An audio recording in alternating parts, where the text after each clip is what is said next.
apagado. Hola. Bueno, buenas tardes a todos. Vamos a ir empezando. Primero agradecerles a todos la presencia, en nombre del Instituto y de todo el equipo del Instituto de Familia y Sucesiones. Agradecer la presencia de la doctora María Victoria Pellegrini, que ahora la vamos a presentar debidamente, pero también agradecerles la colaboración, en este caso, en esta charla, para el Comedor Esperanza, con quien vamos a colaborar con las donaciones que ustedes trajeron de alimentos, útiles y bueno, lo que hayan podido alcanzar. Y como decimos siempre, si no lo han podido traer ahora, después las cajas van a seguir estando para poder llenarlas y llevarlas al comedor. Este es un comedor que tiene muchos nenes que no comen en la casa, es para mamás embarazadas también y abuelos, y ampliaron ahora por la demanda que tenían también para una comida a la noche, una mini comida a la noche, porque es mucha la demanda y poca la ayuda, y tampoco tienen ayuda estatal, así que nuestra colaboración es sumamente bienvenida por ellos. Así que muchísimas gracias, y bueno, sin más, así nos deleitamos escuchando a la doctora con este tema que es tan importante y que seguramente en la profesión lo hemos sufrido, vivido, y quienes están también del otro lado con criterios diferentes a veces. La doctora María Victoria Pellegrini es abogada graduada en la Facultad de Ciencias Jurídicas de la Universidad de La Plata, es mediadora, especialista en Derecho de Familia de la Universidad de Rosario, profesora titular ordinaria en Derecho de Familia y Sucesiones de la Universidad Nacional del Sur, docente, investigadora, jurado de numerosos concursos de docentes profesionales, profesora de múltiples posgrados, también la hemos tenido en Cámara de Plata más de una vez, disertante en eventos académicos nacionales e internacionales, publicó múltiples ponencias, artículos en libros, capítulos de libros, siempre en la materia especializada en familia y sucesiones, integrante de un equipo de trabajo en temas de familia de la Comisión de la Reforma y Unificación del Código Civil y Comercial, también en estos temas, y además abogada en sus tiempos libres, abogada en ejercicio de la profesión. Así que le damos una cordial bienvenida, muchísimas gracias por estar acá en Cámara de Plata, y bueno, nos escuchamos, Lomas.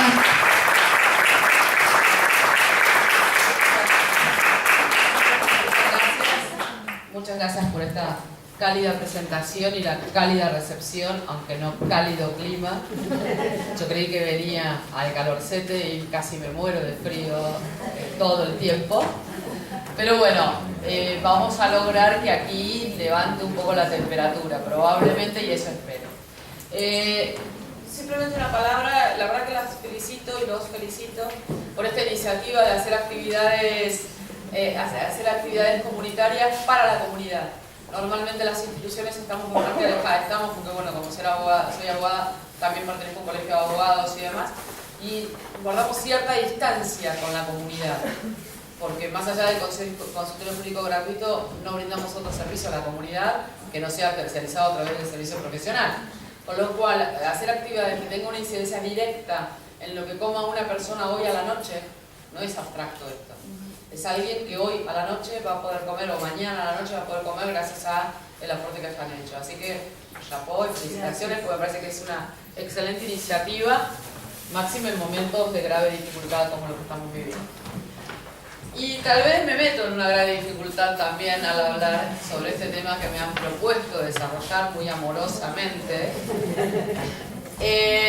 Se trata, sin lugar a dudas, de uno de los problemas más ríspidos y más difíciles del derecho sucesorio, porque muchísimos son los factores que hacen que sean estos temas de los más difíciles, que durante la vigencia del Código Civil derogado generó múltiples interpretaciones y posiciones doctrinarias, y que aún con la reforma del Código Civil y Comercial de la Nación veremos a ver si está resuelto los problemas que debatía la doctrina antes de la reforma, o si siguen vigentes algunos de esos problemas más allá de la modificación, o de qué manera la modificación normativa incidió en esta coexistencia difícil, o como le puse, problemas coexistenciales entre la indivisión postcomunitaria, digamos, y el estado de indivisión hereditaria.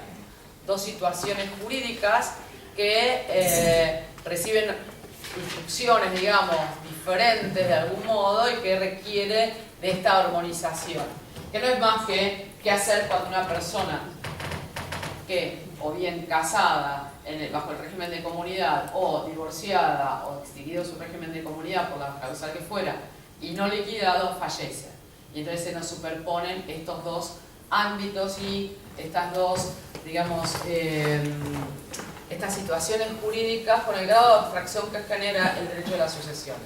No nos olvidemos que el derecho a las sucesiones es una gran abstracción. Decía el Código Derogado, bueno, es toda una gran ficción esto, ¿no?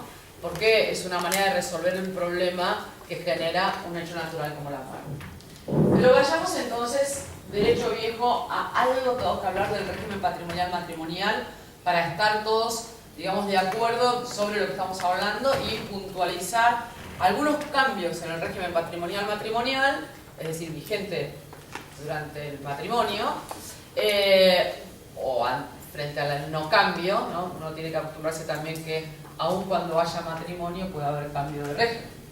Pero este régimen patrimonial del matrimonio, antes de que se extinga, genera determinadas consecuencias y otras luego de extinguidas. En primer lugar, el régimen patrimonial matrimonial es legal, es decir, lo establece la ley. Es un efecto propio de todos los matrimonios, no puede haber un matrimonio sin un régimen patrimonial atrás. Inicia cuando lo dice la ley y termina cuando lo dice la ley. No hay allí autonomía de la voluntad posible. El margen de autonomía de voluntad que introdujo el Código Civil y Comercial de la Nación es la opción de elegir entre dos regímenes que están establecidos y están ya catalogados, digamos. Lo que se permite ahora con el Código Civil y Comercial de la Nación es elegir entre uno de los dos. Antes no, solo quedaba el régimen de comunidad. Pero no más que eso, en principio, es el avance de la autonomía de la voluntad. Ahora, todo el contenido del régimen patrimonial es también legal. La ley determina cuándo un bien es propio, cuándo un bien ganancial, cuándo se responde por determinadas deudas y de qué manera se responde, quién contribuye con las cargas de la vida en común. Todo esto también lo dispone el Código. No se establece la posibilidad de hacer pactos de distribución de este tipo de efectos, como sí sucede en las uniones convivenciales.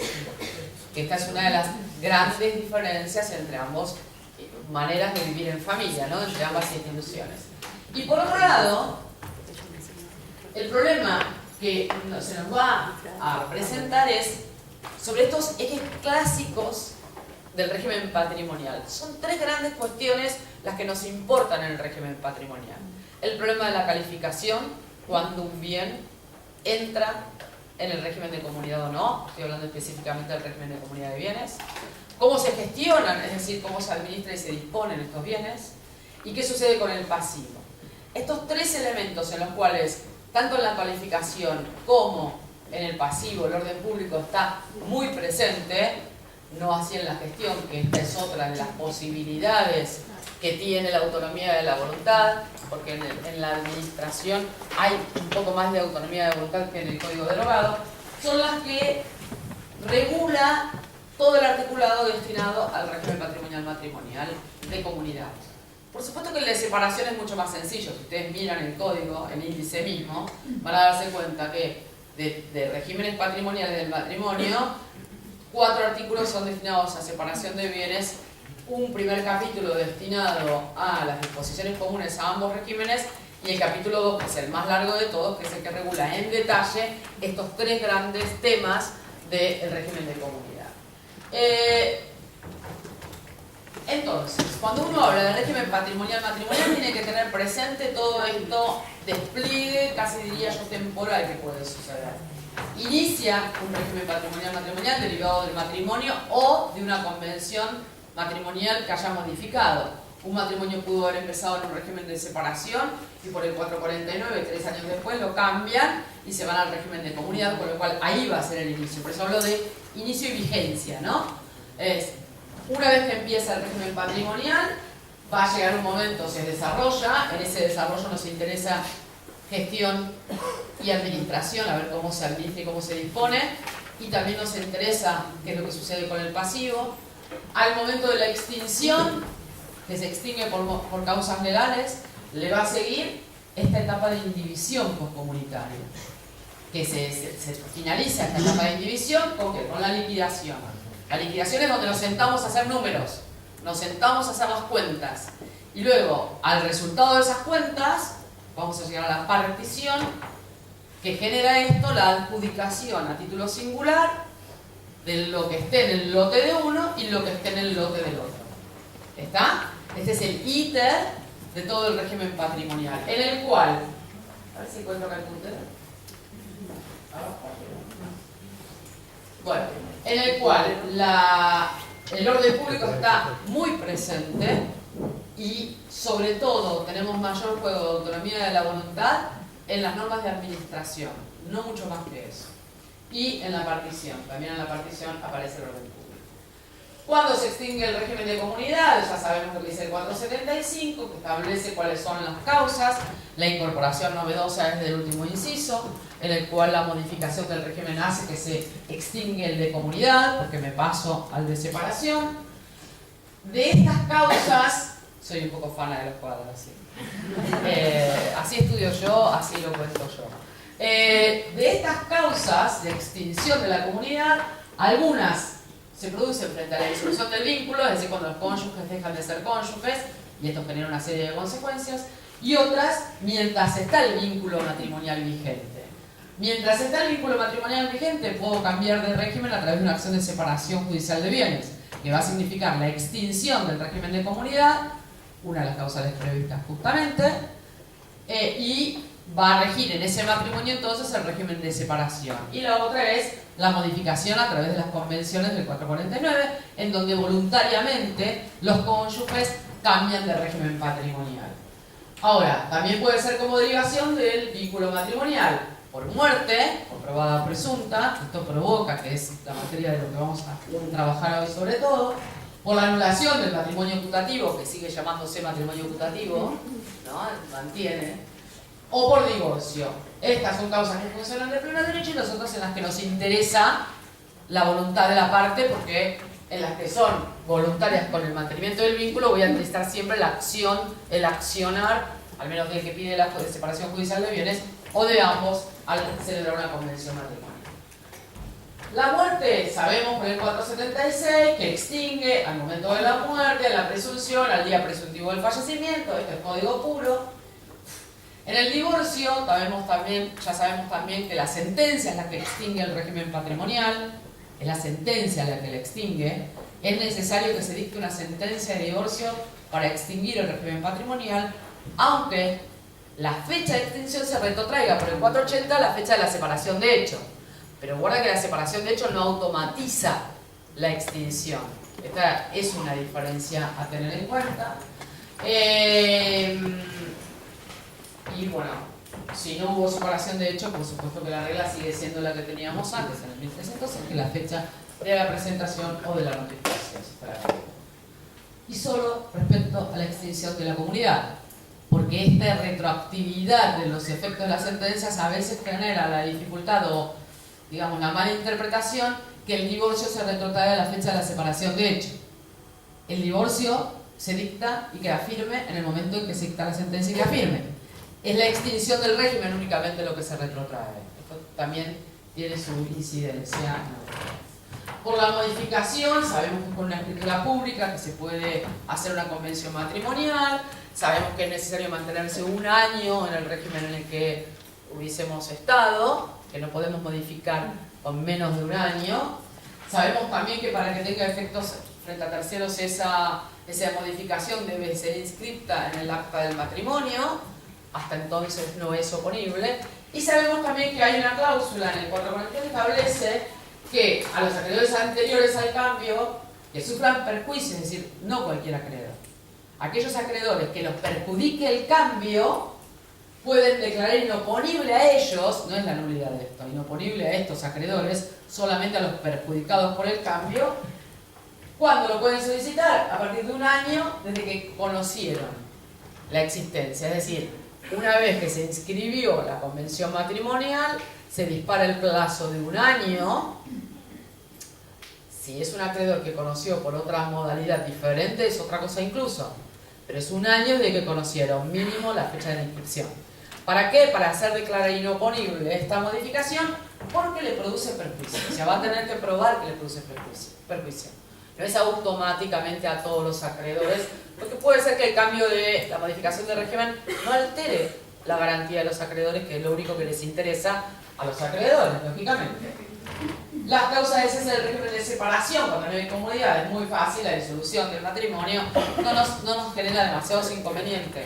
El régimen de separación, porque más allá de la aplicación de las disposiciones comunes a ambos regímenes, que en eso nos importa mucho el tema de contribución de las deudas y el asentimiento, ¿no?, conyugal, la protección de la vivienda, en lo demás nos genera mayores dificultades porque lo mío es mío, lo tuyo es tuyo, aquí no hay demasiado, o sea, no hay comunidad justamente, entonces no va a haber indivisión comunitaria alguna. ¿Qué es la indivisión comunitaria entonces? Es esa situación, esto lo sabemos clarísimo, en la que está un patrimonio que estaba sometido al régimen de comunidad desde que se terminó esa comunidad hasta el momento de la partición. Es una situación en la cual entramos en el universo de las universalidades jurídicas, en donde ya no nos interesa el contenido individual de cada uno de los bienes, o sea, nos interesa sin perjuicio de los derechos universales que tienen, o derechos indivisos que tienen ahora los copartícipes. Si ustedes se fijan en la regulación del código, que ahora regula las indivisiones postcomunitarias, los excónyuges se denominan copartícipes, porque en realidad técnicamente son copartícipes de una masa común. Más allá de las titularidades registrales que siguen estando en cabeza de cada uno de los cónyuges que adquirió, ¿no? El titular sigue siendo el titular, pero tienen estos derechos en común sobre bienes gananciales, aunque no haya división material. Es decir, sobre la casa que compró A, sigue siendo titularidad de A, pero ahora B es copartícipe sobre una porción de esa titularidad de A. ¿Está? ¿Qué significa esto? ¿Que es condómino y tiene la mitad de A? No, no es condómino.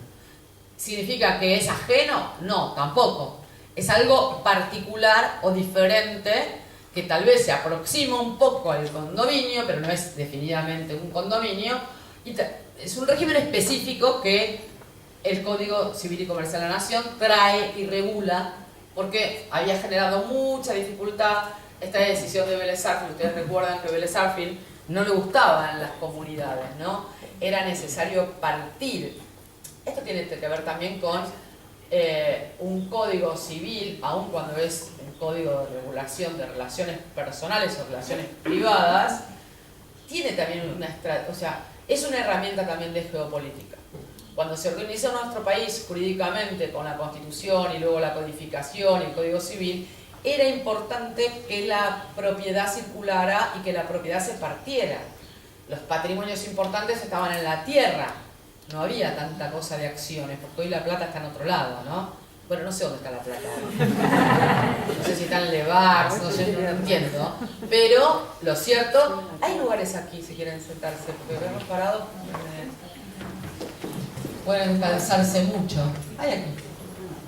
Gracias. Entonces, una de las estrategias para que circulara la riqueza era que se partiera. Por eso decía Vélez, las comunidades deben ser pasajeras. Miraba con disvalor, uno lee en todos los libros, ¿no?, esta cuestión de las comunidades. Entonces, como no le gustaba, lo reguló. Que los seres humanos somos así. Lo que no nos gusta no lo vemos directamente. Entonces, esta ausencia de regulación generó varios y serios problemas en la aplicación concreta, porque aunque no nos guste, existen largos periodos de indivisión. Estoy pensando en la cantidad de divorcios que se dictan y cuántos regímenes patrimoniales se liquidan una vez que se dictan. Con suerte, o sea, hay gente prolija que lo hace, hay mucha gente que no, por prolijidad, desprolijidad o incluso por falta de medios, porque es caro también liquidar y partir. Afortunadamente nos pagan a los abogados honorarios, ¿no?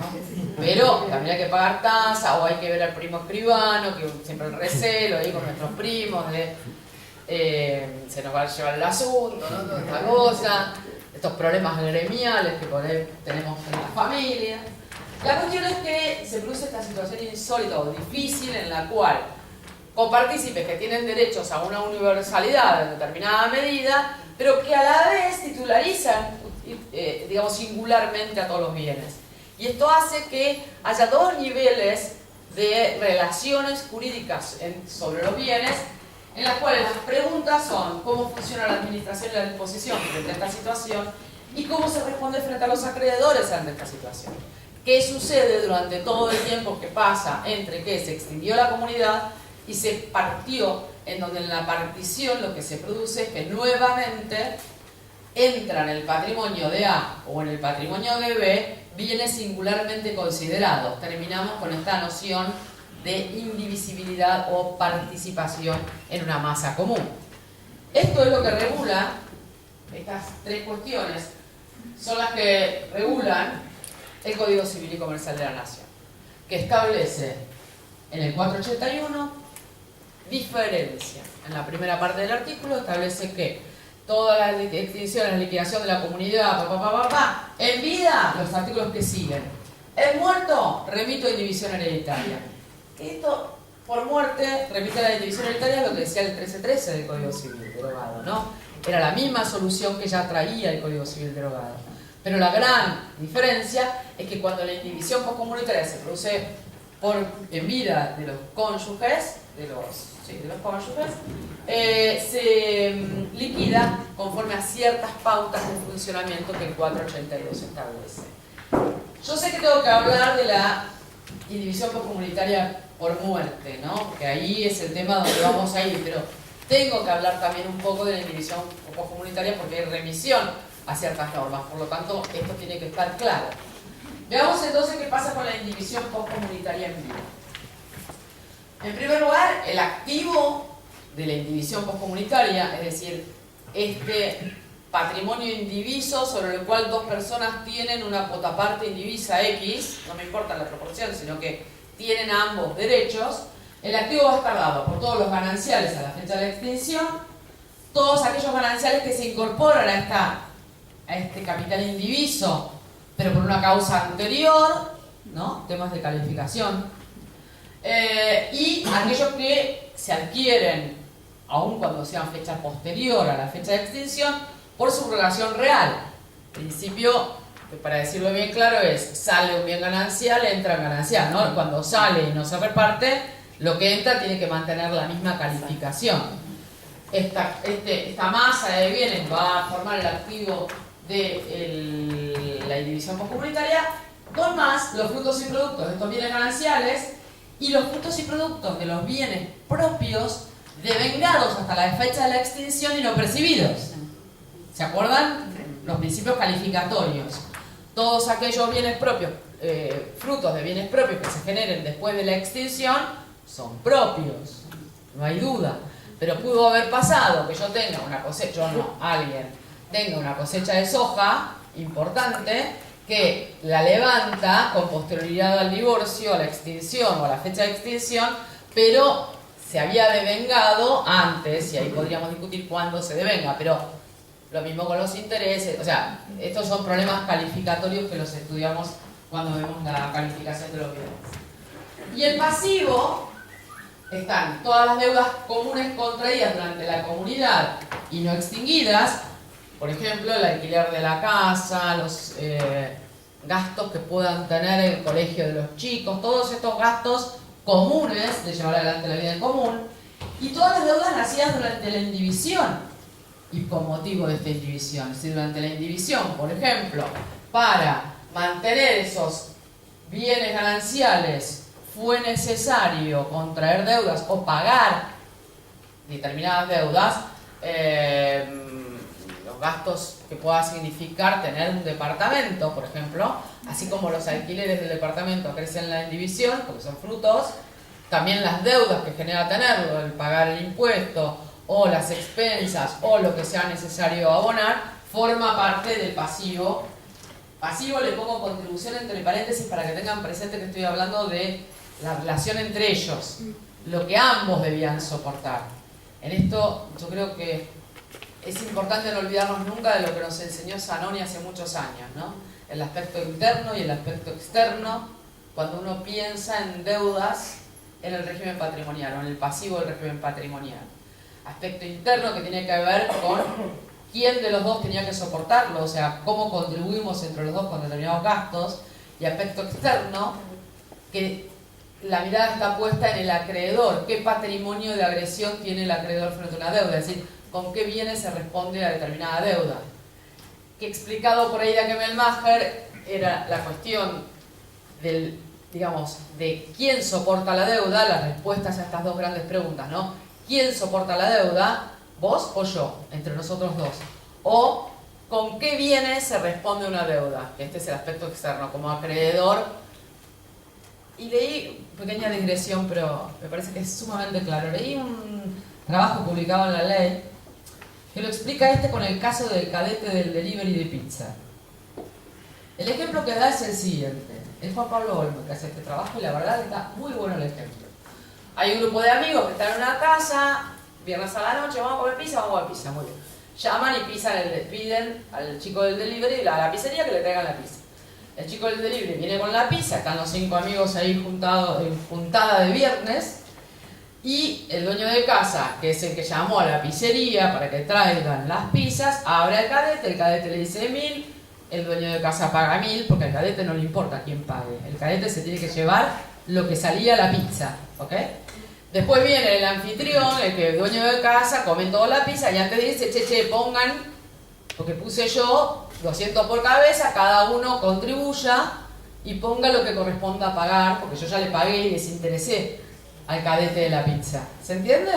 Sí. Me parece que es un ejemplo sumamente gráfico, más allá que sea un rata el dueño de casa, ¿no? Que no invita a sus amigos a comer. Pero me parece que es un ejemplo muy claro para explicar cómo funcionan estos dos ámbitos. Una cosa es el acreedor que quiere percibir y cobrar su deuda, al cual poco le importa si los amigos tienen onda entre ellos o no, si uno tiene plata o no tiene plata, yo lo cobro. Después se arreglan entre ustedes a ver cómo van a soportar esto y cómo van a contribuir. Entonces, el código regula estos dos aspectos, en donde ciertas deudas son comunes a ambos, y ahí nos tenemos que ir a la obligación de contribución, que son disposiciones comunes, y cuando estamos en el régimen de comunidad hay otras deudas también en donde ambos tienen que responder, tienen que contribuir. Y otra cosa es el acreedor que puede ir a dónde se lo va a cobrar. Este es el aspecto externo, es la respuesta que decía Aida Kemmelmacher a la pregunta ¿con qué se cobra un acreedor? El acreedor se cobra con lo que esté en el patrimonio de su deudor, en principio, porque vamos a ver que el código también incrementó esto. La cuestión es que en la administración, una vez que sabemos cuál es el activo y cuál es el pasivo, cómo se administra, estamos todavía en la indivisión postcomunitaria en vida, los artículos que regulan la indivisión postcomunitaria en vida. Aquí, fíjense, el 482 da lugar a la autonomía, lo que les decía al principio. En la calificación orden público, en la gestión algo de autonomía y en el pasivo orden público.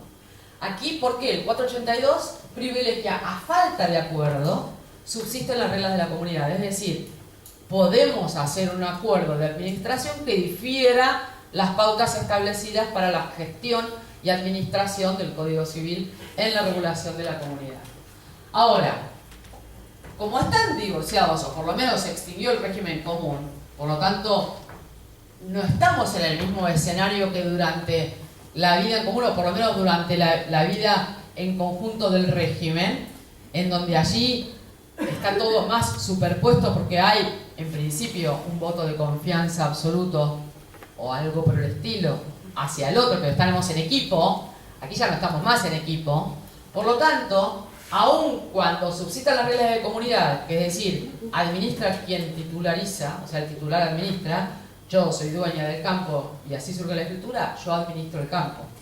Yo soy dueña del departamento, yo administro el departamento. O sea, administra quien titulariza, la titularidad otorga la administración, principio de administración separada. Más allá que apliquemos el sistema, porque no hicimos pacto distinto y aplicamos el sistema durante la vigencia del régimen de comunidad, como ya se extinguió, hay deber de informar. Yo no tengo la libre administración como si la tengo durante el régimen comunidad vigente. ¿Por qué? Porque yo tengo que informar, y además de informar, los actos de administración que excedan la administración ordinaria, digamos, ¿no? Sobre todo. Pero además, el cónyuge que no administra puede oponerse. Cosa que mientras estamos en la comunidad no tiene estas alternativas. Por lo tanto, hay una posibilidad de mucho mayor control respecto al código no administrador que durante la vigencia del código, del régimen. Obvio, porque ya ahora estamos posicionados distintos. Recuerden ustedes que durante la vigencia del régimen, los cónyuges tienen un derecho en expectativa a recibir aquello que reste líquido, ¿no?, frente al momento de la extinción. Y aquí esa expectativa ya se actualizó, porque ya se extinguió. Por lo tanto, la protección del cónyuge es mucho mayor. Además, si afecta a esos intereses, puede oponerse al acto que le proyectó, ¿no?, que le acaba de informar el cónyuge administrador. Pero además puede pedir todas las medidas cautelares que surgen del Código Procesal y ciertas medidas cautelares que específicamente regula el Código Civil y Comercial de la Nación, en donde específicamente establece la posibilidad que lo autoricen para realizar por sí el acto o la designación de un tercero como administrador de este capital indiviso proveniente de la división comunitaria. Esto es algo que a los jueces no les gusta mucho hacer, de designar un administrador, un tercer administrador. No sé acá. Sé que hay jueces en la sala. Pero esta idea, además de lo costoso que es designar un administrador de un capital, supongamos que lo que tengan es la explotación de un supermercado. Y designar un administrador significa que el señor administrador tiene que estar allí a ver qué pasa, ¿no? O digamos, esto sería más de un interventor, pero un administrador es un costo mayor que genera dentro de este proceso liquidatorio. ¿Quién usa? Bueno, sabemos que cada uno puede usar según su destino, o sea, la funcionalidad del uso. Yo no puedo usar contrario al destino. Este es código puro. Y el copartícipe tiene derecho a oponerse al famoso canon locativo, ¿no? Si nadie dice nada, la ley se presume que consiente el uso gratuito por parte del otro copartícipe. Por eso, para reclamar algún tipo de indemnización o de canon por el no uso de un bien indiviso, es esencial notificar en forma fehaciente, porque es a partir de ese momento es donde va a poder correr la posibilidad de recibir una cierta indemnización o un canon. Con los frutos y las rentas acrece, debe rendir cuentas. Fíjense las diferencias con la situación cuando el régimen está vigente, porque aquí, como ya se actualizó este derecho en expectativa, ya no estamos en el plano de la confianza que vos vas administrando y que todo entra. Rendime cuentas, informame lo que vas a hacer. Estamos en otro escenario ante la extinción del régimen. Y con el pasivo. Con el pasivo, decíamos, el 486 remite al pasivo vigente de la comunidad. Otra vez va a las reglas de la comunidad. Pero la diferencia es que ahora los terceros, es decir, los acreedores, van a poder subrogarse los derechos de su acreedor. ¿Un acreedor puede pedir la extinción del régimen de comunidad de su deudor? Claramente no. No se puede meter a pedir una separación judicial de bienes, no puede obtener la extinción. Pero una vez extinguido, puede subrogarse para ir hacia la partición, porque le pueda interesar percibir su acreencia de esa masa indivisa. Es decir, un acreedor de un copartícipe no está obligado a esperar que los cónyuges partan y liquiden su indivisión, o sea, su régimen sometido a indivisión, para poder percibir su acreencia. Puede subrogarse los derechos de su acreedor. Decíamos entonces que es de aplicación el régimen, por remisiones, aplicación el régimen vigente de la comunidad, que para ahí tenemos una primera regla esencial. Así como hay administración separada, cada uno administra, cada quien titulariza administra, cada uno responde. Este es el principio general, ya es el principio que venía, artículo 5 de la 11.367, hace mucho, en esto no hay cambio. El cambio está en las excepciones, porque a esta regla hay dos excepciones. Una, estableciendo una cierta responsabilidad concurrente. Responsabilidad concurrente o conjunta, o tal vez más técnico sería decir responsabilidad conjunta. Es decir, por aquellos gastos de conservación y reparación de bienes gananciales, responde no solo el cónyuge que contrajo la deuda que es responsabilidad separada. Quien contrae la deuda asume el pago, ¿no? Ahora, cuando se trata de conservación y reparación de bienes gananciales, no solo la deuda la responde con su patrimonio, el cónyuge que contrajo la deuda, sino también el cónyuge no deudor, ¿está? Quien no contrajo la deuda, pero con parte de su patrimonio, solo con los gananciales de su titularidad. Estamos todos en el universo ganancial, por lo tanto, un gasto por conservación y reparación de bienes gananciales, que los dos tenemos que soportar, los va a tener que responder. ¿Esto qué significa? Que el acreedor puede ir a embargarle un bien de titularidad de su deudor o irse a un bien ganancial del cónyuge de su deudor. Y el otro supuesto de excepción es la responsabilidad solidaria. Esto ya es mucho más fuerte. Responsabilidad solidaria significa que por las necesidades del hogar y por las de sostén y educación de los hijos en los términos del 455, ambos cónyuges responden solidariamente. Por lo tanto, el acreedor tiene todo el patrimonio de su deudor y todo el patrimonio del cónyuge de su deudor para atacar. Elige a dónde va, porque para eso funciona la solidaridad impuesta desde la ley. Aquí no es una solidaridad derivada de la firma. Ustedes vieron como en los bancos siempre hacen firmar a los cónyuges, a los dos, porque así invocan a ambos, ¿no?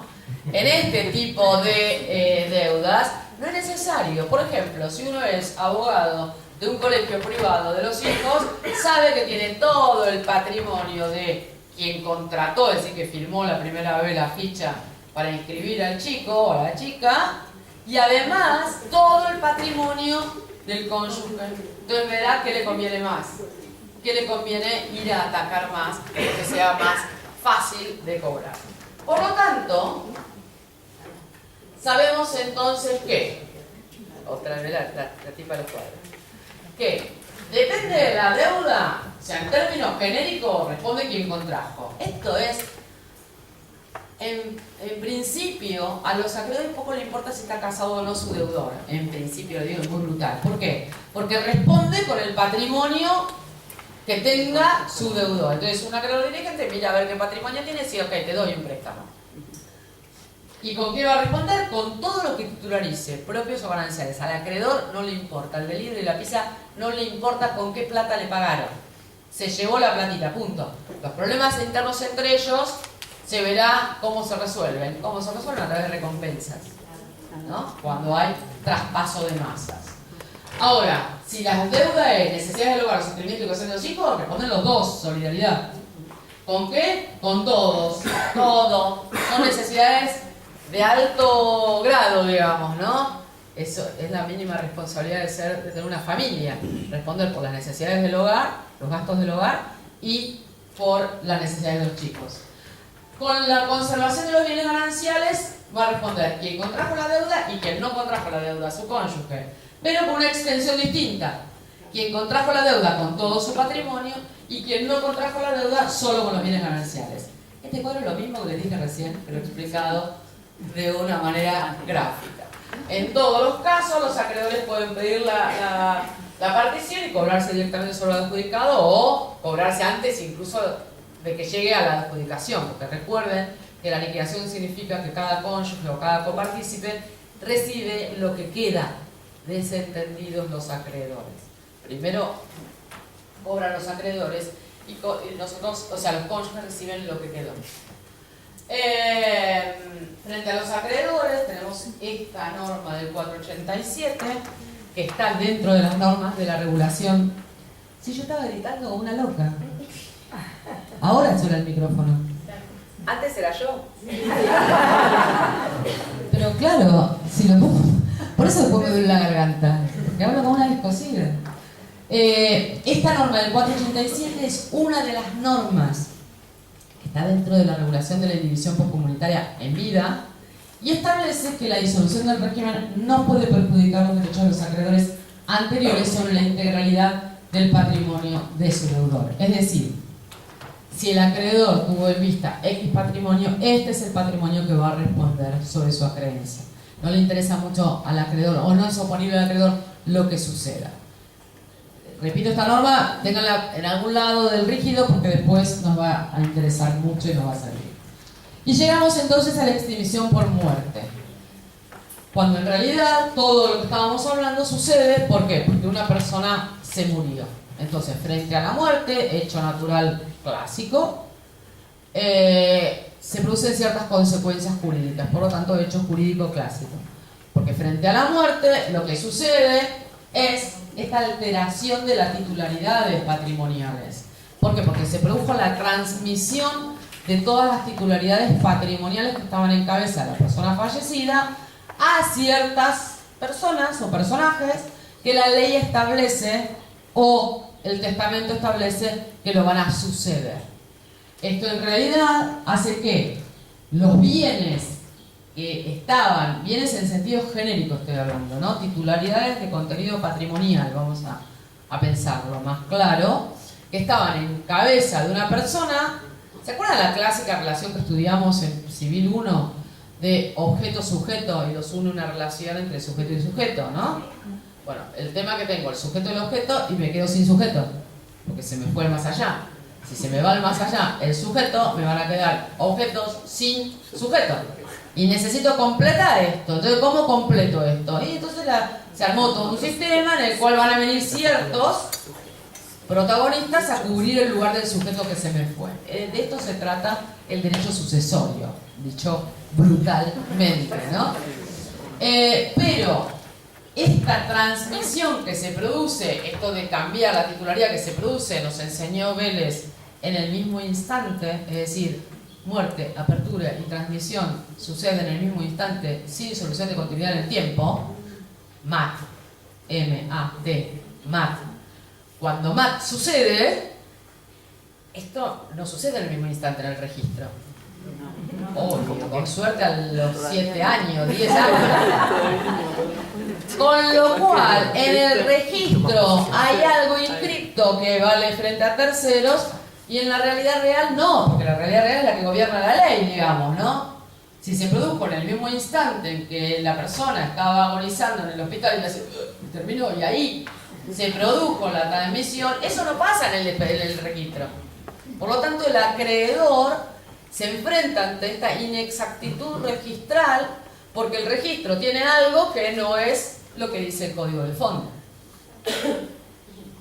Y ahí, ¿qué es lo que dice el código del fondo? Que se nos genera, puede ser que se nos genere este estado de indivisión. ¿Cuándo se nos genera este estado de indivisión?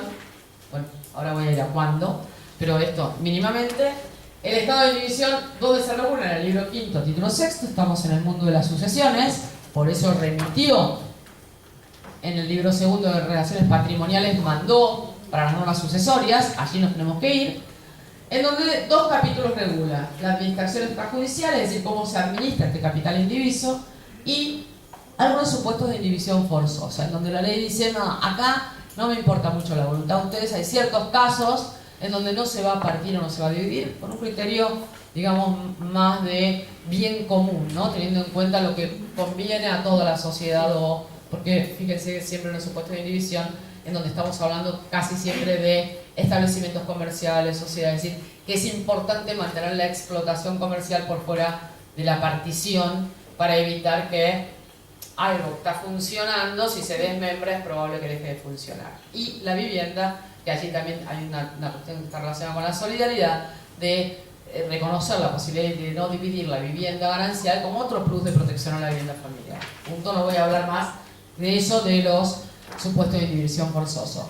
Pero en definitiva, lo que se regula en la administración extrajudicial son relaciones internas y externas, tanto de los coherederos entre sí, como frente a los acreedores. Está parecido a lo que decíamos en la indivisión postcomunitaria cuando la disolución se produce en vida. ¿Cuándo surge el estado de indivisión? Porque no ante toda muerte va a surgir el estado de indivisión. Porque puede ser que una persona muera, que se nos produzca esto del MAT, que se nos fue el sujeto, que tenemos que ver a ver quiénes son, pero los sujetos es un sujeto, es solamente uno que recibe todo. Ahí no vamos a tener ningún estado de indivisión. No tenemos ningún problema entre copartícipes porque viene a ocupar el lugar, por lo tanto responde con las deudas, con todo lo que recibió y va a ser titular de todo. No hay conflicto allí, por eso no hay estado de indivisión. no tenemos muchas personas que tengan propiedad o tengan derechos sobre un capital común.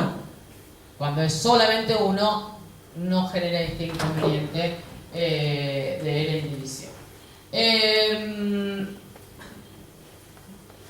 ¿Qué es lo que se transmite? Y ya entra el calor, lo logro. Ya está. ¿Qué es lo que se transmite? La masa hereditaria. Fíjense en el 2280. Desde la muerte del causante, los herederos tienen todos los derechos y acciones de aquel de manera indivisa. Claro, si bien ahí. Todos juntos, todo.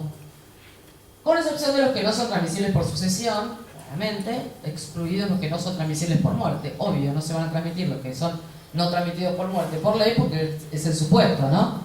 Y continúa la posesión de lo que el causante la poseedor. Si están instituidos bajo condición, no me importa eso. En principio, responden por las deudas del causante con los bienes que reciben o con su valor en caso de haber sido enajenados. Con lo cual, la situación en la que están los herederos es: ocupan el mismo lugar del causante, reciben todo lo que viene como viene, activo y pasivo. Cosa que a la gente no le gusta mucho, quiere recibir el activo y nunca el pasivo, ¿no? Pero es así la vida, viene el paquete. Cuando yo digo que de todo el patrimonio me quedé sin sujeto y viene con todo el patrimonio. Si patrimonio deficitario es sonaje.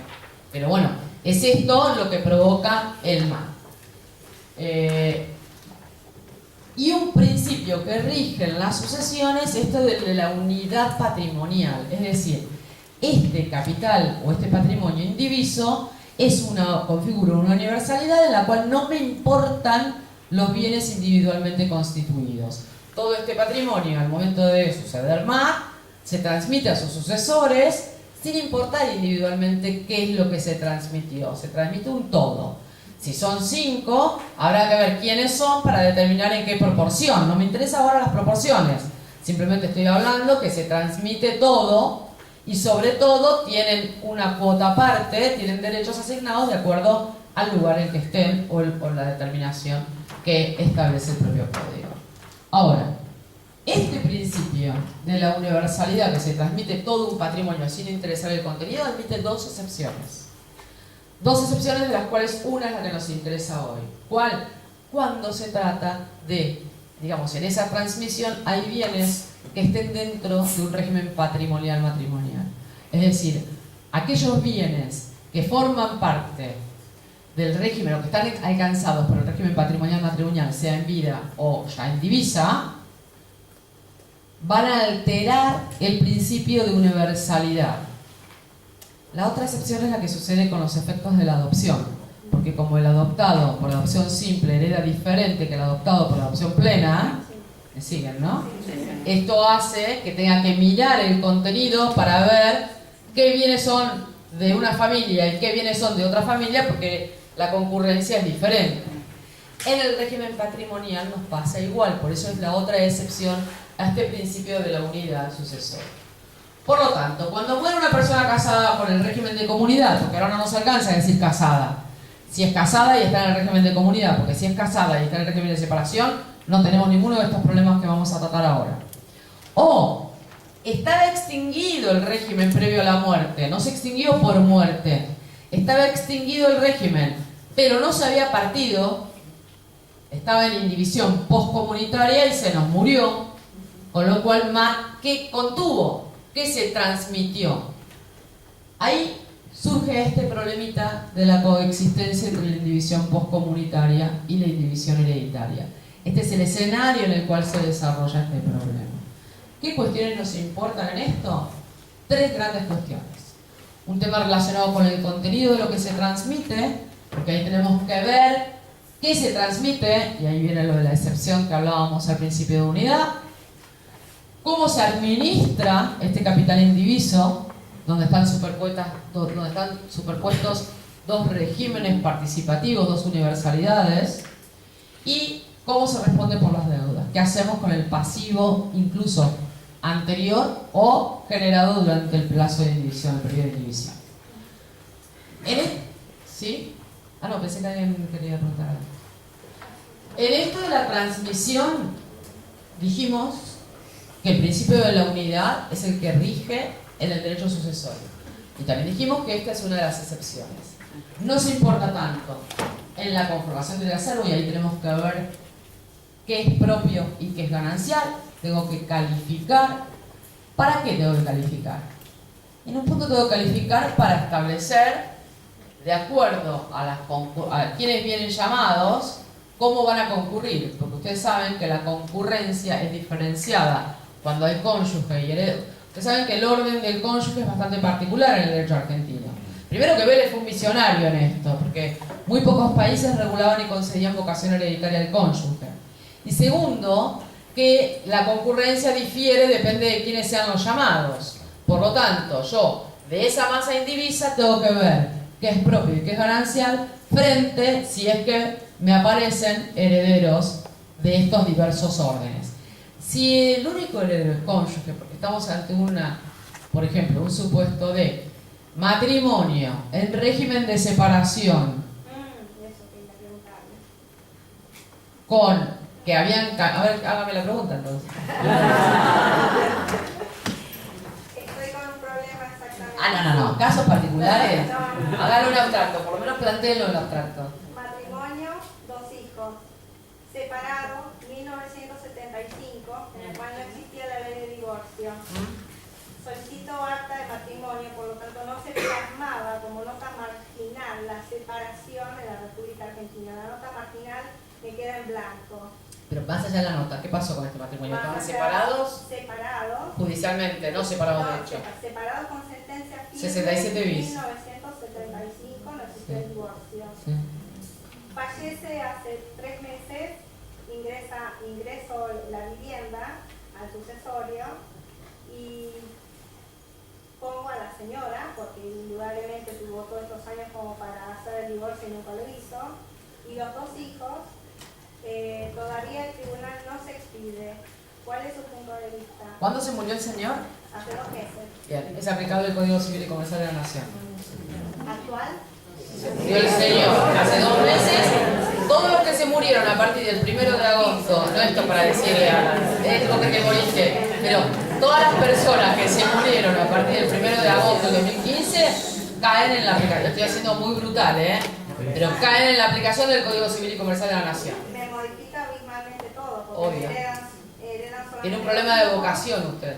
No usted, su cliente. Sí, usted. Porque va al 100%, claro. Ok.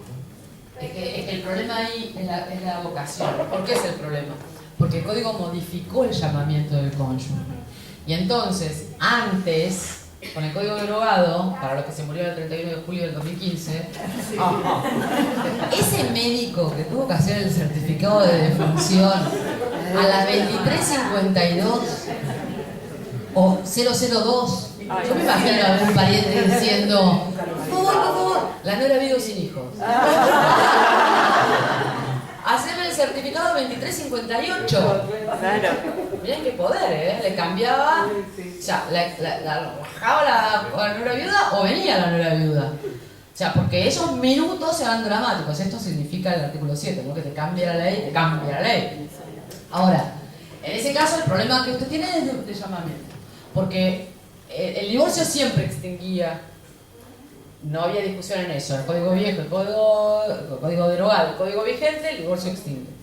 Pero en el código derogado la separación judicial generaba un inconveniente respecto a la inocencia. Y había que meterse a ver quién era inocente o por lo menos quién podía haber probado la inocencia. Con toda la discusión, se acuerda de quién tenía que probar, si que pretendía ser incluido, quienes pretendían excluir, Todo eso fuera de aquí porque la separación de hecho hoy extingue la vocación sucesoria. Con lo cual, ni siquiera es necesario estar separado judicialmente, que ya no existe, ¿no? Hoy. Pero una persona que falleció hoy, el separado judicial ya estaba separado de hecho, con lo cual, como ellos no tiene vocación. Está fulminado su llamamiento, tiene el problema previo del llamamiento. Pero bueno, entonces, me interesa acá cómo yo conformo el activo, porque esto está atado a la concurrencia, porque depende de quiénes sean llamados, vamos a ver sobre qué vienen, quebrando este principio de la unidad sucesoria, cómo van a recibir cada uno. Ay, qué lindo que soy, que saqué todo. Bueno. Voy,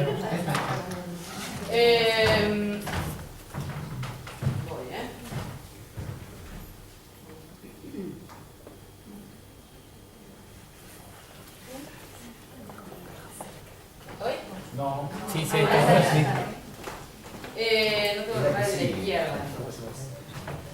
Entonces, tengo que determinar esta integración patrimonial, ver qué es lo que se transmitió, ver qué hay en el activo, ver qué hay en el pasivo, todo, para lo cual voy a tener que liquidar el régimen de comunidad. Porque ahí yo voy a saber qué es lo que se transmite, qué es lo que hay. ¿Qué significa esto? Todas las operaciones que genera la calificación, la liquidación. Calificar, deducir el pasivo, ver qué pasa con las cargas y deudas, sentarnos a hacer cuentas. Ahí es donde me funcionan las recompensas. ¿Por qué tengo que hacer todo esto? Porque la muerte produce dos cosas en simultáneo. Ya lo estuvimos hablando, pero vamos a hacerlo ahora en un momento. Por un lado, el patrimonio me quedó sin titular. Por otro lado, si dos personas estaban casadas con el régimen de comunidad en ese supuesto, se va a producir la extinción de la comunidad. En los dos casos voy a tener que ir a adjudicarle un titular a ese patrimonio y si se extingue tengo que ir a la liquidación, ¿no? Porque voy a tener que terminar con la partición. Y se generan los dos supuestos, si hay más de un heredero, estos estados de indivisión que son los que conviven, que terminan estos estados de división en la partición, que lo que parta yo del régimen de comunidad es lo que me va a determinar cómo adjudico titular. ¿Por qué cómo adjudico titular? Porque depende de cómo concurran, quiénes sean los llamados a suceder, es donde yo voy a hacer jugar de distinta forma esta adjudicación o darle un titular a estos bienes. Me explico. El 2433 establece la concurrencia con descendientes. Si heredan los descendientes, el cónyuge tiene el acervo hereditario la misma parte que un hijo. En todos los casos en que el viudo o viuda es llamado en concurrencia con descendientes, el subpartite no tiene parte alguna en la división de bienes gananciales que corresponden al cónyuge prefallecido. Por lo tanto, acá estoy quebrando el principio de la unidad.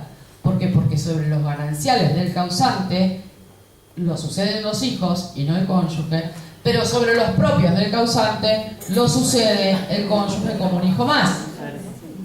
Y todo esto cambia si en lugar de descendientes tengo ascendientes. Si concurre el cónyuge con los padres de su cónyuge o abuelos de su cónyuge. La rama para arriba es distinto. ¿Por qué? Porque ahí al cónyuge le corresponde la mitad de la herencia. Es decir, concurre ahí sí en pie de igualdad sobre todo el patrimonio, propios y gananciales. La diferencia es que con la concurrencia con descendientes, sobre los gananciales, el cónyuge ¿qué hace? Tiene la posibilidad de retirar su porción, pero no hereda. Iure propio retira su porción. Sobre el otro 50% que se transmite por, digamos, vía sucesoria, se transmite a los descendientes. Si uno esto lo mira en gráfico, perdón, pero que la única manera para mí de entender estas cosas. Sobre si hay cónyuge con hijos, porque esto por eso depende de cada caso. Si hay bienes propios, el cónyuge es como un hijo más. Es muy fácil, ¿no? Si viene sobre los gananciales, entonces me tengo que poner a mirar qué hay de propio y qué hay ganancial. El 50 se lo lleva derecho propio y de propio, porque es copartícipe, y se lo lleva en su carácter de copartícipe. No hablo más de sociedad conyugal. No teníamos que hablar antes, no tenemos que hablar ahora, menos. Y sobre el otro 50% lo reparten entre los dos hijitos, hijo 1 y hijo 2. Ahora, si viene con ascendientes, sobre los bienes propios se lleva la mitad, y la otra mitad, ascendiente 1 y 2, mami papi, o abuelo abuelo, o sea, depende de la rama, ¿no? Esto no quiero meter en detalle, pero una mitad se lleva el cónyuge y la otra mitad se reparte, no me importa si son 2 o 4 los ascendientes dando vueltas. En mi ejemplo puse 2, pero podría haber 3, 4 si es una persona que tiene a sus abuelos y todo lo demás. Y sobre los gananciales el cónyuge retira, como digamos por derecho propio, el 50, y sobre el resto vuelve a recibir la mitad. Por eso lleva 25, ¿está? Y los ascendientes se llevan el otro cuarto. ¿Se entiende? Bien. El ejemplo a veces para explicar esto cuando la concurrencia de descendientes es mirar el árbol genealógico de Mirta Legrand, ¿no? Que uno tiene mucho. Uno ahí tiene mucho descendiente y ascendiente. Y yo con Legrand me imagino las escaleritas. Entonces, este problema de qué se transmite, imagínense, es absolutamente esencial poder liquidar qué es lo que se transmite. Porque para saber cuánto le queda, por ejemplo, estamos en los ascendientes, independiente, si quieren. ¿Cuánto queda de los gananciales? Es decir, ¿cuánto es este 50? Ahí yo tengo que haber hecho todas las cuentas. Ahí yo tengo que haber hecho el juego de las recompensas. Tengo que haber liquidado para que yo me pueda llevar el 50. Para que cónyuge se pueda llevar el 50. ¿Se entiende? Sí. No es solamente que el bien está a su nombre. Ese bien está en su nombre, pero hay que mirar qué pasaba con la hipoteca, quién había pagado los impuestos, quién había pagado, qué cuentas de recompensas hay para hacerse entre estos dos. Porque ahí yo voy a saber qué es lo que tiene que para retirar cónyuge por derecho propio y qué es lo que entra en el acervo sucesorio. Si yo no tengo claro qué es lo que entra en el acervo sucesorio, tengo un lío total, porque ya las cuentas me van a salir todas mal. Porque no sé qué tengo para dividir. Lo primero que tengo que saber es qué tengo para dividir. Y llevarse este 50% ganancial, seguramente todo el mundo está pensando en el departamento, se lleva medio departamento. No es tan sencillo, porque hay que ver sobre ese medio departamento qué pasaba con las cargas y qué pasaba con ese patrimonio común que estaba en indivisión, qué números tienen, porque a lo mejor tienen recompensas para hacerse. Y entonces ahí tengo que empezar a buscar a ver si, por ejemplo, matrimonio de A y B. A, por ejemplo, había tenido un accidente con su auto, había atropellado a una persona y había tenido que pagar $1 millón de indemnización de daños y perjuicios, ¿no? Por este accidente que tuvo. Inventa. Y ese $1 millón se pagó con un campo que era ganancial. Ahí funciona la recompensa clásica, en donde por una deuda personal o una obligación personal, por usar el lenguaje del código, se utilizaron fondos gananciales, que era un bien ganancial. Por lo tanto, se modificó la intangibilidad de las masas y yo necesito la recompensa para volver a integrar las masas. Una vez que yo lo tengo otra vez integrado, voy a saber qué retira y qué retira. No es simplemente lo que está en el patrimonio en el sentido de activo lo que se retira. Por eso me tengo que sentar a hacer las cuentas y liquidar el régimen de patrimonial dentro de la sucesión. Y es una operación previa, porque yo no sé cómo concurren los herederos y no sé qué estoy transmitiendo. Entonces es esencial conformar el acervo hereditario y que para esto tengo que tener el ojo puesto en quienes me están viniendo como herederos. Sobre todo cuando aparece el cónyuge. Todo este problema es cuando aparece el cónyuge. Si no aparece el cónyuge no hay nada de todo eso porque no hay ni siquiera superposición. No estaría yo charlando acá. No sería el problema. Ahora, más allá de este primer problema de cómo se integra este haber común, este capital indiviso, me interesa ver cómo se administra durante este estado de indivisión. ¿Cuáles son las reglas de administración? Es decir, ¿quién toma las decisiones sobre este patrimonio que está todo ahí mezclado y que está indiviso, sobre las cuales los herederos, acuérdense que tienen una alícuota, tienen una porción ideal? Somos dueños de todo, pero nada en forma particular. Marx se produjo sobre una universalidad, no sobre bienes individualmente considerados, ¿no? Esto está claro. Durante la indivisión, entonces, durante este estado de indivisión, la administración, durante el régimen de la comunidad, ¿se acuerdan? La administración era separada con ciertas restricciones para disposición porque requiere el asentimiento. Durante la indivisión, pacto o administración separada con ciertas características propias que también ya vimos. Y ahora, cuando se produce esta superposición de muertes, ante la muerte, entre los bienes propios del causante y gananciales de titulares de los dos cónyuges, todo queda sometido a las normas de administración extrajudicial sucesoria. Pero como Victoria me van a decir, ¿por qué los de titularidad del cónyuge del causante? ¿Qué tiene que ver ahí si el cónyuge del causante está? ¿Se entiende? Porque todos los bienes propios del causante y todos los gananciales, los de titularidad del causante y del cónyuge del causante. ¿Por qué? Porque el causante tiene derecho al 50% sobre los bienes de titularidad del no titular, del cónyuge superviviente, digamos, o supérstite. Por lo tanto, esos bienes también entran en la maroma de la administración conjunta, aunque registralmente estén a nombre del cónyuge supérstite. Pero no tiene derecho sobre todo ese bien aunque esté a su nombre, porque hay parte que le correspondía al causante y se transmitió entonces a sus herederos. Por lo tanto, voy a tener que aplicar para administrar las normas de la administración judicial, extrajudicial. Ustedes saben que el código al regular el estado de indivisión hereditario, así como regula el estado de indivisión postcomunitaria, también regula el estado de indivisión hereditario, establece ciertas normas referidas a la administración. Los problemas son los mismos en una y en el otro. Administración y pasivo.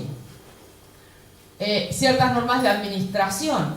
Para estas normas de administración puede suceder que en esa capital indiviso haya una administración extrajudicial, por lo tanto que en los hechos los herederos nunca fueron a ver un abogado. Y acá vuelvo a hacer esta distinción esencial. Una cosa es abrir la sucesión o la apertura de la sucesión, como les decía Matt, muerte, apertura y remisión. Y otra cosa es abrir el juicio sucesorio.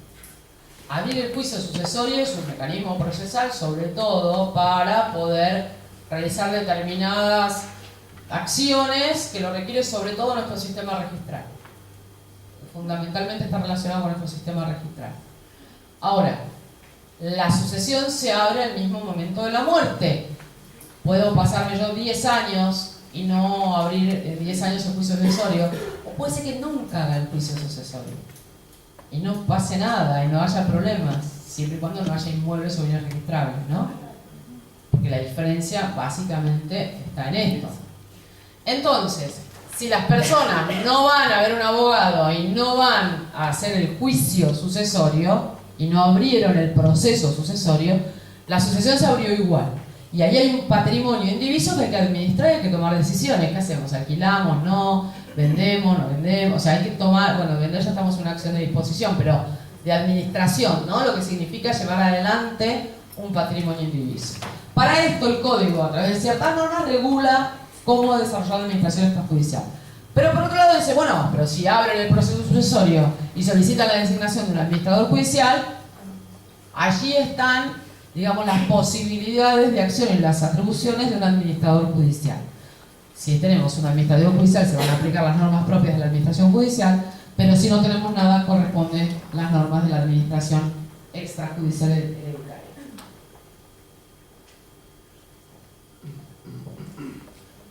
Yo no les avisé, pero ya a esta altura se dieron cuenta que hablo mucho y rápido. Por lo tanto, si me tienen que interrumpir, me interrumpen, lo que sea necesario, explicar de nuevo, no entendimos, o lo que fuera, me interrumpen. ¿Qué es lo que dicen estas normas? Lo que establece es que cualquiera de los herederos puede tomar las medidas necesarias para la conservación de los bienes indivisos, empleando a tal fines fondos indivisos que se encuentren en su poder, ¿no? Porque está haciendo la administración en los hechos. Cualquiera, a falta de ellos, puede obligar a los coherederos a contribuir al pago. O sea, si no tiene fondos indivisos, puede decir, che, vení que tenemos que pagar tal o cual, tal, poniéndose exactamente. Si hay administrador judicial, el administrador judicial es el que toma estas decisiones de administración. Pero indistinta la administración. Cualquiera puede tomar la administración, las medidas necesarias. Es decir, las necesarias, no las de conservación, que son las medidas más urgentes, las que tengo que hacer para que no se deprecie el patrimonio transmitido.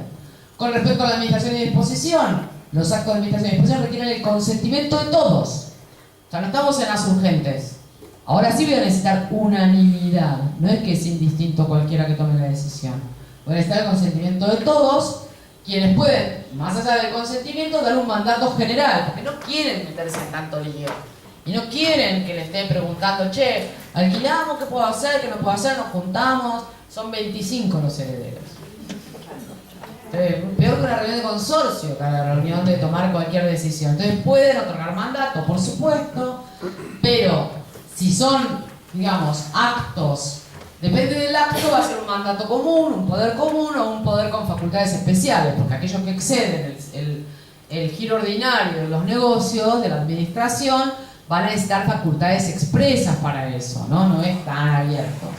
Y si uno de los coherederos toma a su cargo la administración con conocimiento de los otros y sin oposición, se considera que hay un mandato tácito para los actos de administración.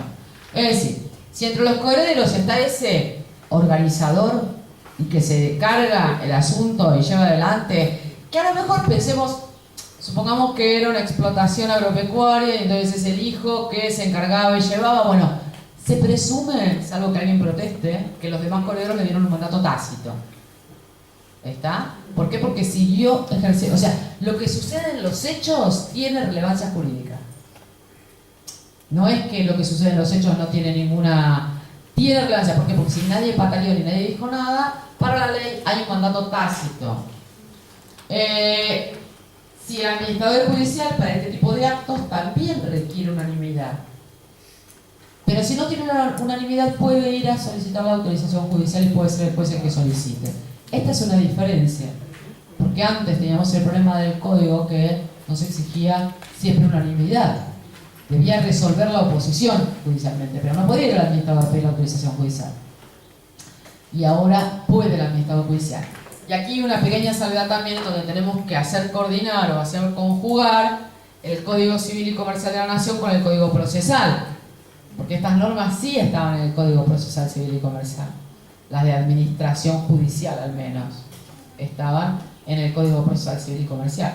Por lo tanto, ahí hay que hacer el juego de acople de dos sistemas normativos, teniendo en cuenta la especificidad de uno y de otro, teniendo en cuenta la finalidad, que es la manera de interpretar las leyes, ¿no? Si un articulado es menos funcional a la finalidad o menos eficiente a la finalidad pretendida de la norma propia, bueno, aplicaré aquella entre una diferencia entre el Código Procesal y el Código Civil, porque bueno, esto es lo que ha generado el Código Civil, a introducir normas de carácter procesal, la necesidad de adecuar o de hacer dialogar a dos órdenes jurídicos, a dos órdenes legislativos diferentes. Que la finalidad me parece a mí que es el mejor criterio de acople de dos sistemas normativos. Bien, entonces, para los actos ordinarios, todos los herederos pueden otorgar mandato expreso o tácito, se supone que es tácito si no protestan ni nadie patalea. Actos que exceden la expectación normal requieren facultades expresas, no es suficiente cualquier poder, van a necesitar facultades expresas. Y ante la ausencia o impedimento de algún heredero, la gestión realizada por los otros queda regida por la gestión de negocios. Si nadie dijo nadie, si nadie, bueno, se resuelve, que aplicamos las mismas normas de gestión de negocios. Yo les dejo el power, no sé si después, porque veo que están ahí pobres con la foto, después se lo giran, no tengo. Las medidas urgentes que se pueden tomar. ¿Se acuerdan que hablábamos antes de las medidas urgentes en división postcomunitaria? Bueno, también tenemos medidas urgentes en el estado de división, porque estamos en dos situaciones similares técnicamente. ¿Qué se puede hacer? Todas las que estaban en el Código Procesal y hoy además las que incorpora el Código Civil y Comercial de la Nación.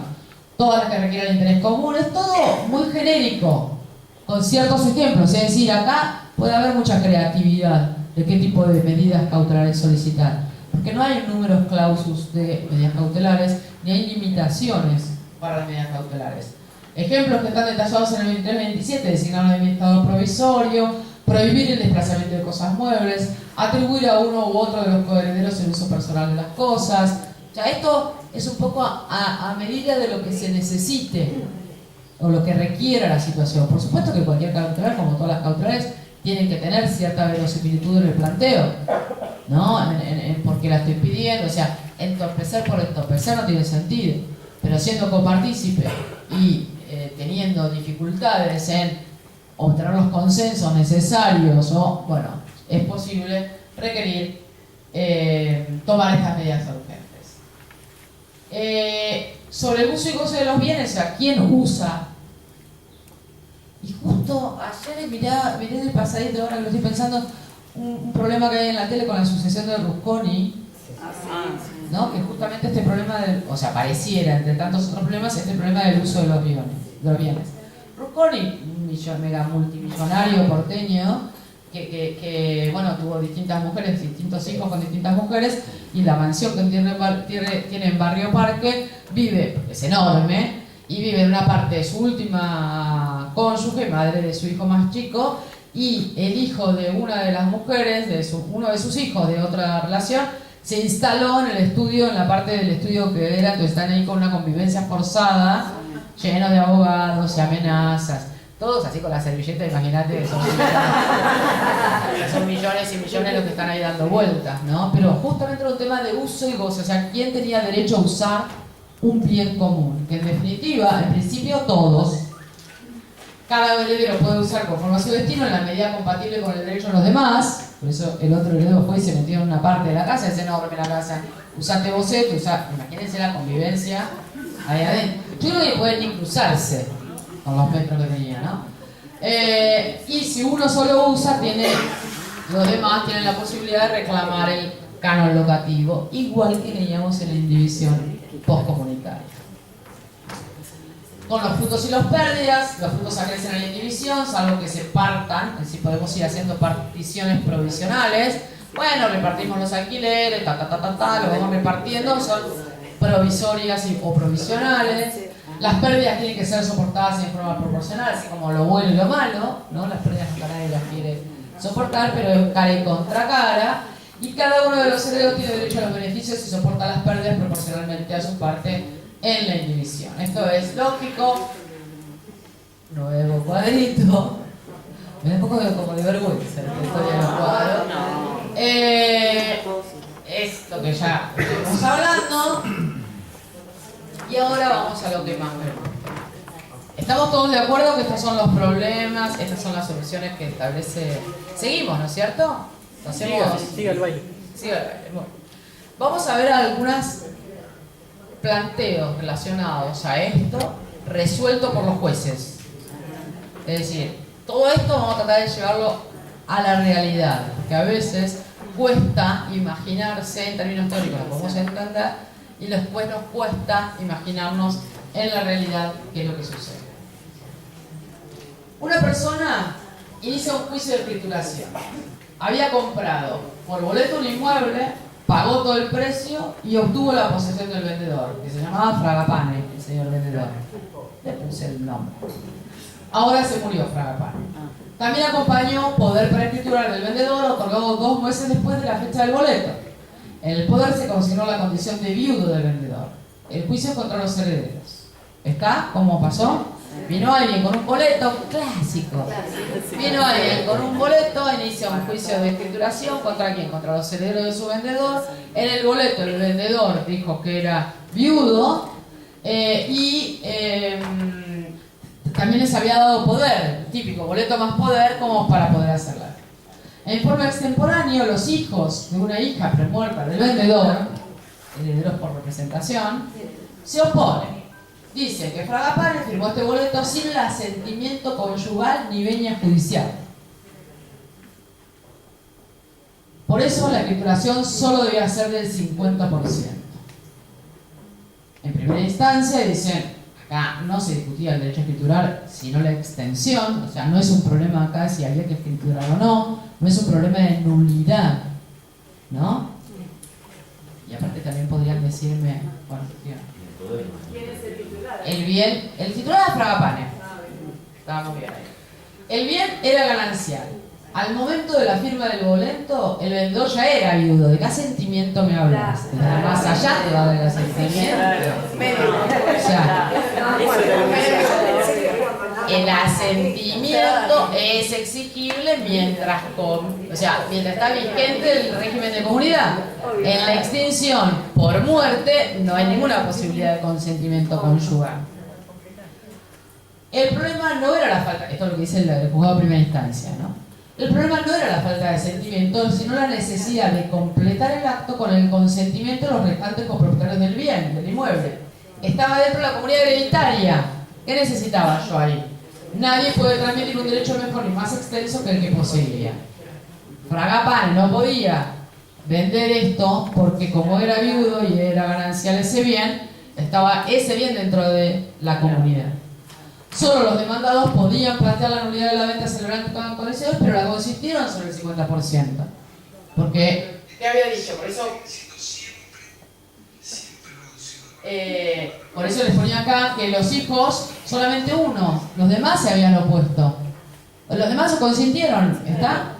Y aparte que opone diciendo que la escrituración tiene que ser por el 50%, no por el 100%, con lo cual, por el otro 50% yo estaba consintiendo. Entonces dice, Nadie planteó la nulidad de aquella venta sin haber tenido el consentimiento de todos, por lo tanto, corre esto. Va. Los demandados apelan. ¿Qué dicen? Como no contestaron demanda los demandados, el juez se extralimitó.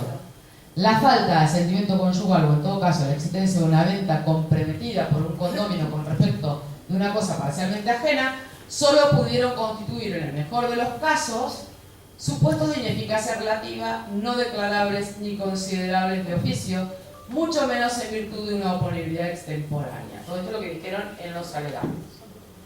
¿Qué piensan ustedes que hizo la Cámara? O, dicho de otra manera, si ustedes son señores y señoras camaristas, ¿qué hacen frente a una situación así? ¿Vuelvo una pantalla atrás? Sí.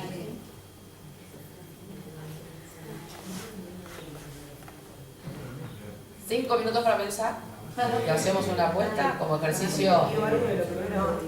Ahí cada uno piense, anótese y después hacemos una apuesta en común.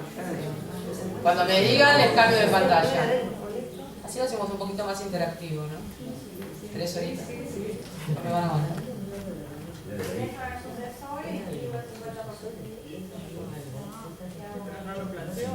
Yo lo que propongo es que cada uno piense, anóteselo en un papel cualquiera, y nos tomamos 5 minutos en silencio, cada cual piensa, o lo con alguien al lado, y luego hacemos una apuesta en común. A ver, ¿qué les parece a ustedes que resolvió la Cámara? Que por supuesto está en la siguiente pantalla. Después del triangulito, de la estrellita. ¿De vuelta?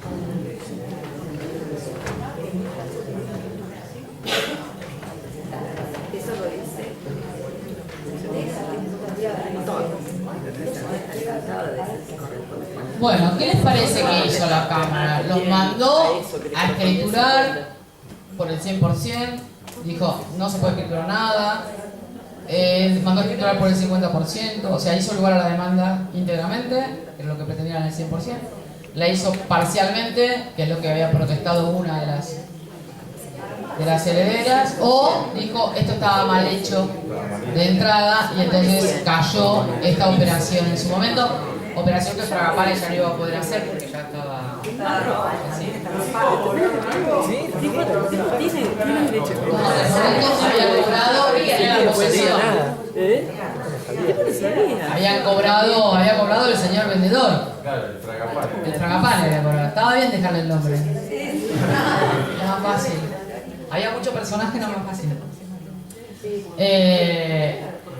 El tema es si esa obligación emergente del boleto de compra-venta es transmisible por muerte. ¿Los contratos son transmisibles por muerte? Sí o sí. El contenido que estaba salvo. Bueno, este es el punto a debatir. A ver qué es lo que transmitió. No plantearon nulidad de la operación. Este es el punto. Plantearon la nulidad de la operación, sí, pero la de la operación tenía vigencia. Con lo cual el problema es procesal, digamos. Se nos acumulan dos problemas. Uno, que deriva. Fíjense la actuación de los abogados, cómo podemos empiojar y complicar las cosas, ¿no? Al no elegir la estrategia correcta, exactamente. En donde el hecho de no, o sea, probablemente el juzgado de primera instancia le brotó, ¿no?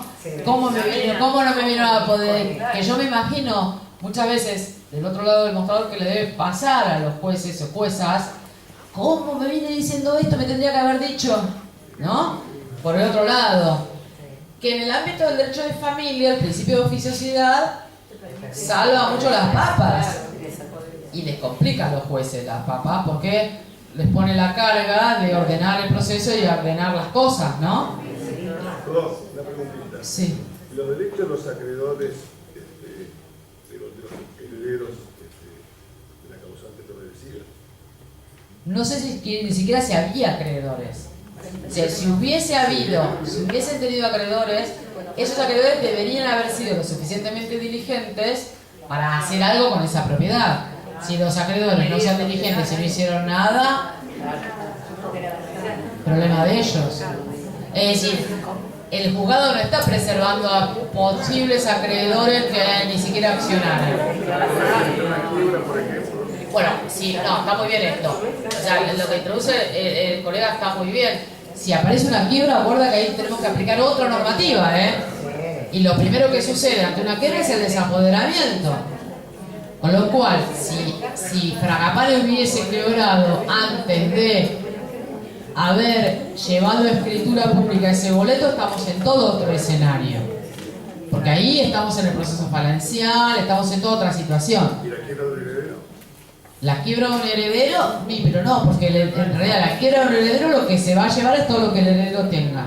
Lo que el heredero tiene son derechos hereditarios sobre no sabemos qué todavía. En el supuesto este no está, pero está metido en un hipotético. Pero el síndico la puede abrir la sucesión. El síndico podría abrir la sucesión. Bueno, ahí también hay todo un debate sobre eso. Yo no soy muy especialista en quiebras, pero hay un debate muy interesante: qué es lo que puede o no puede hacer el síndico. El síndico. Síndico es en italiano. ¿Qué es lo que puede hacer el síndico? Porque en realidad es cierto que representa a todos los acreedores y demás, pero no tiene por qué ser más diligente que el propio acreedor.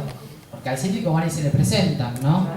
Con lo cual, bueno, no me voy a meter, inviten a alguien especialista en quiebra si quieren, porque no me quiero meter en esto, pero es cierto que si Fragapane hubiese estado en quiebra, esto hubiese sido otro el escenario para aplicar. Y si la cónyuge de Fragapane hubiera estado en quiebra, era todo otro escenario, porque ahí las normas del proceso falencial se nos llevan, ¿no?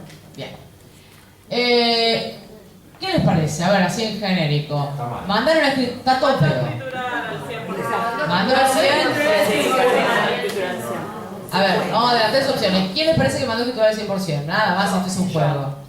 Poco. ¿Quién les parece que declaró la nulidad? Menos todavía. ¿Quién les parece que mandó por el 50%? Eso es lo que más gana. No saben o contestan la amplia mayoría. ¿No? Como pasa en la encuestas.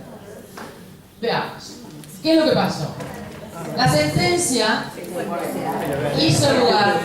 Pero ¿cómo les gusta ver el final? El razonamiento me importa. La sentencia hizo lugar a la demanda por escrituración respecto del 100% del inmueble. Está hablando de primera instancia. Debe ser revocada.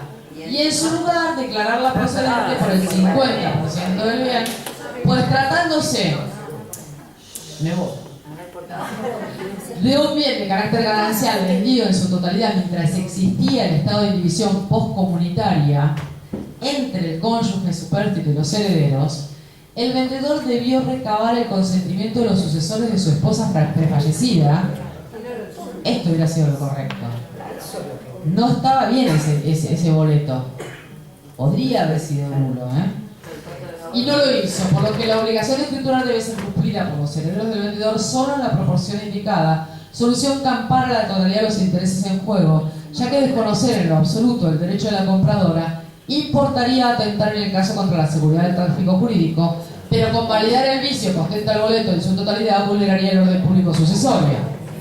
Estas soluciones salomónicas, intermedias, esto es una sentencia de la Suprema Corte de Justicia de Mendoza. Ahí tienen el lugar de publicaciones de abril de este año. Probablemente, no me acuerdo en este momento, o sea, todo sucedió con código derogado. ¿No? Porque imagínense, para que llegue la sentencia de la Corte en abril del 2016, todo esto tramitó con código derogado. Pero no nos cambia en esto el código con respecto a la... O sea, a mí lo que me interesaba en esto era una norma de disposición sobre un bien que estaba en indivisión poscomunitaria y sucesoria. Porque con su cónyuge fallecida no habían liquidado, ese bien estaba indiviso, lo había dispuesto Fragapane directamente porque él era el titular registral, pero de estado civil coma casado. Que eso es lo que cambió.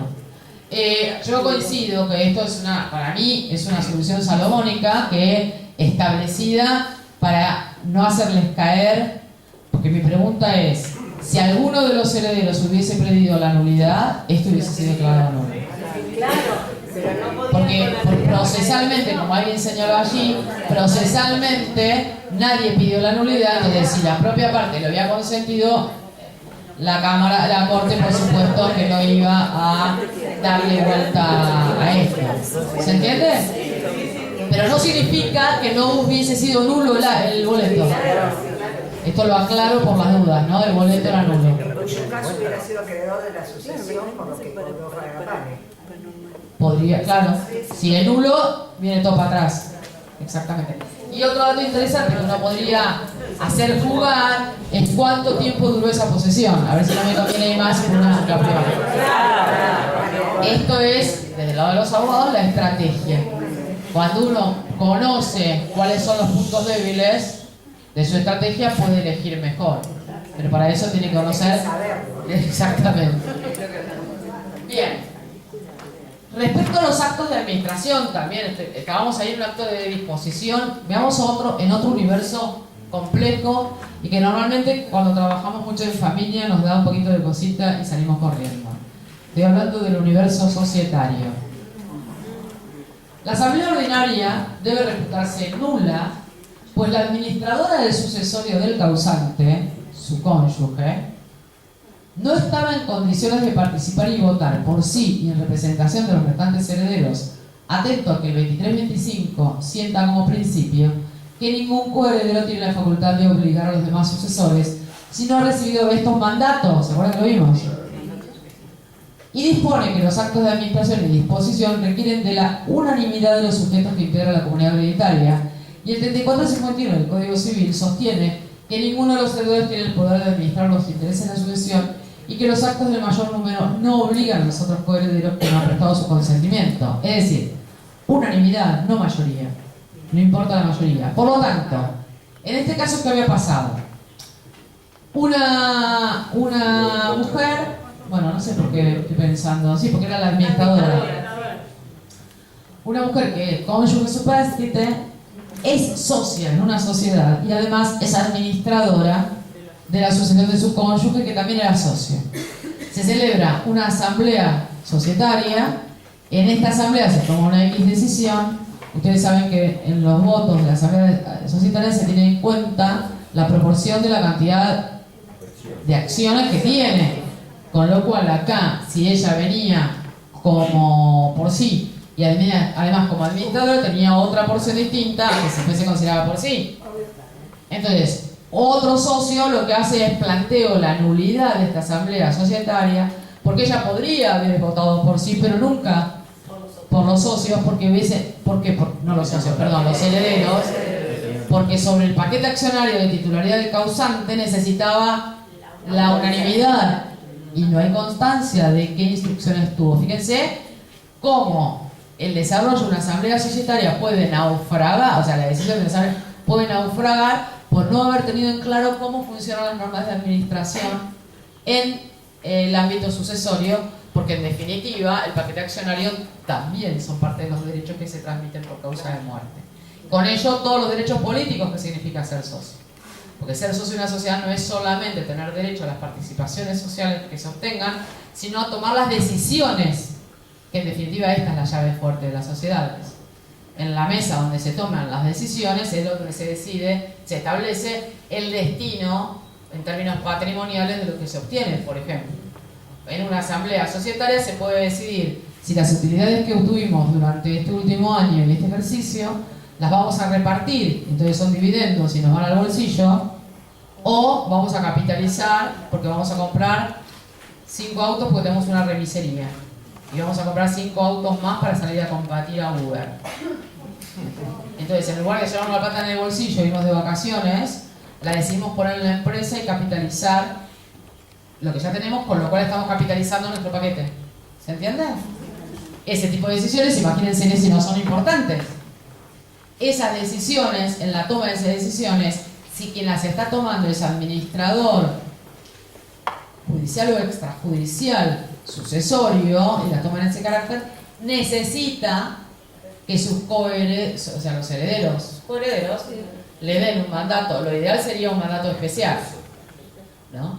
Porque en definitiva, desde lo contrario, tendrán que probar un mandato tácito, porque este es el otro agujero que podría haber quedado ante una situación como esta. Si es una asamblea donde se hacen actos cotidianos, una aprobación de balance... Sí, podría venir una ratificación por parte de los herederos y que haya sido un mandato tácito.